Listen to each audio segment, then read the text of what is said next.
একজন ভাই প্রশ্ন করেছেন যে তার স্ত্রীকে বাইন তালাক দেওয়া হয়েছে এবং তার স্ত্রী এর পরেও তার সঙ্গে সংসার করতে চায়। এই অবস্থায় কি কোনোভাবে তালাকটি ফিরিয়ে নেওয়া যায় কিনা? দেখেন, তালাক তো মোটামুটি বিশেষ করে বিভিন্ন প্রকারের আছে। তার মধ্যে বাইন তালাকটা এটা একটা অত্যন্ত জঘন্যতম তালাক।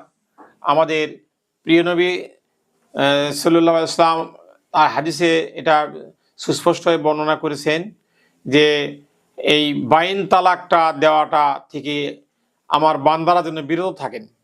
বাইন তালাক মানে এর আরেকটা অর্থ হচ্ছে নিন্দনীয় তালাক, অর্থাৎ রাসূলুল্লাহ সাল্লাল্লাহু আলাইহি ওয়াসাল্লাম এই তালাককে পছন্দ করেন নাই। এভাবে তালাক দেওয়া ঠিক নয়, উচিত নয়।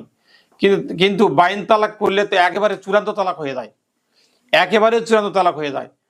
তাকে আবার নিয়ে গসনার করে খেতে হলে কি পন্থা অবলম্বন করতে হবে, এইটা আইনগতভাবে কোনো বাধা নাই, কিন্তু ধর্মীয়ভাবে অনেক বাধা আছে।